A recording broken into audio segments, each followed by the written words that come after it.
This is Jordan Tower with JT News. Make sure you smash that like button, smash that subscribe button. Well, Juelz Santana did an interview with The Art of Dialogue, and I watched it.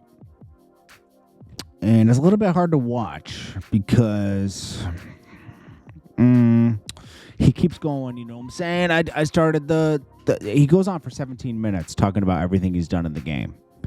Juelz Santana took over from 2002 to 2006. And then from there, he dwindled, okay? But within that pocket of time, and there's nothing wrong with this, okay? A lot of little things happen with Juelz, you know? And, you know, it is what it is, you know? It doesn't mean, you know, life isn't over, you know?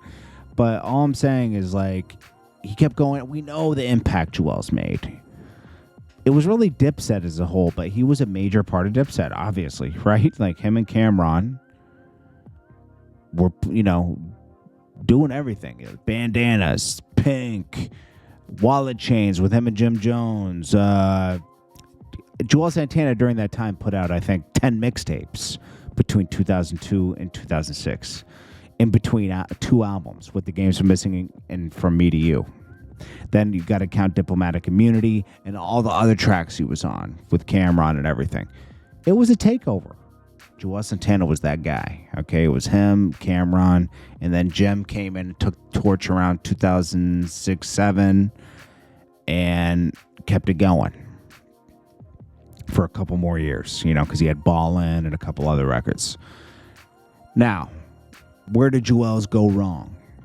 Well, in 2006, remember, Jay-Z was the CEO or the head of Def Jam at this time, right?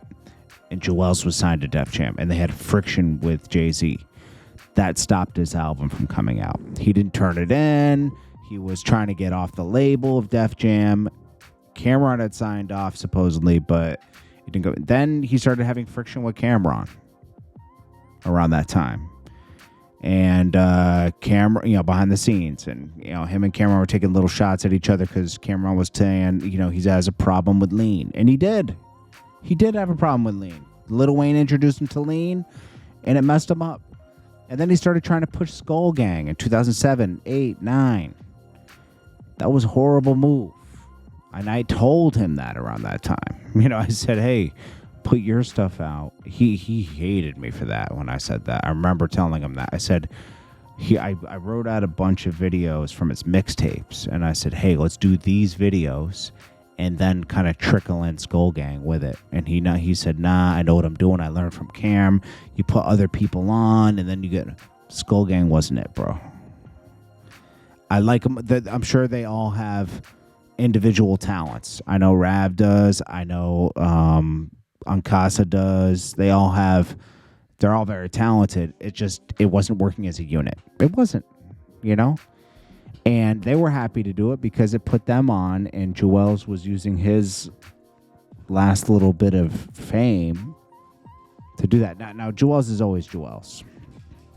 Then he got raided. Then his studio got raided. They took all his hard drives. He did have a studio the whole time he had a career. He had his own studio. That was probably the smartest thing he did. He had his own place to create as he wanted. And people would come in and go. You know, Jim Jones, CAMRON, other famous people would come and go. Diddy even came in sometime. You know, like, that was a spot. But after he got raided, his studio got raided, and they took all the hard drives and everything. Yeah, things weren't the same after that for Juelz. You know, it's just a fact. I think that happened around 2010, 11. Last album he had dropped was 2006. It wasn't good, bro. And then he dropped, I think, God Willin' in 2013. It didn't really hit the same. Dipset is a movement, you know, and if everybody's doing their work and come together, it looks crazy, you know. But once the internet came in, it kind of exposed things a little more. Things are moving fast, real fast pace. They were moving at a fast pace. Dipset was moving at a fast pace with mixtapes, DVDs, their albums. But when the internet came in, it was moving at such a fast pace, and you could see the separation between CAMRON and Jim Jones. Another big thing that happened that split everybody apart was that 50 Cent and Cameron beef that happened in 2006, around that time. It was 06, right?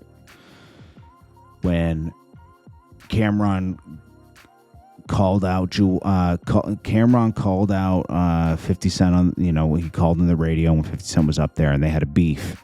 Juelz and Jim separated from Cameron. They didn't go along with beefing with 50. And that was a big separation from that point. That's what started the separation between Cameron and Juelz. So all that stuff contributed. And after that point, Jim Jones started his, he's taking off in his career with Koch.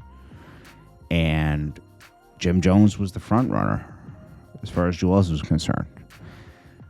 This interview isn't bad. I know he's mad about Cameron, saying he's, claiming that, he makes all this music and he doesn't put it out and he's always waiting for him to put it out. Cameron isn't wrong. Juelz has a ton of stuff that he never puts out. He had this problem in 2016-17 when he started to come back, and then he said, I'm gonna put out a song a week, and and that was good. And then he got arrested, remember? And then he had to go to jail after that. So that's Juelz's career. Now, what he has to do is not do interviews now and just put out music. Putting out this interview and responding to Cameron and Mase, and they weren't really calling him lazy. They were calling him afraid to put things out, because that's what's happening. Juelz is scared to put things out, and I would be too. Because what if you put something out and it flops, or what if you put something out and people don't support it like they should, and you create a lot of these trends that people are on, and you push music forward. It's scary, but sometimes you got to throw a bunch of darts at the board until you hit that bullseye. You got to keep putting stuff out and let people sleep on it for a little bit, but don't let up. Keep dropping. Joel's got another. He's got another couple years in him, and he should really just start dropping something once a month at least now, until it feels like he wants to drop an album, because he is good, man. Juelz is very talented, and he says the game's been missing him. Yes, it has, but don't come back into the game and then leave again, like you did in 2016, you did in 2013, and you did it in 2009 and 10. I wouldn't say fall off, but you left, understandable, but give it a good try this time. It'll work. I hope. Anyways, this is JordanTower with JT News. I don't blame him for responding, but I think the better response would have been to drop and do the numbers.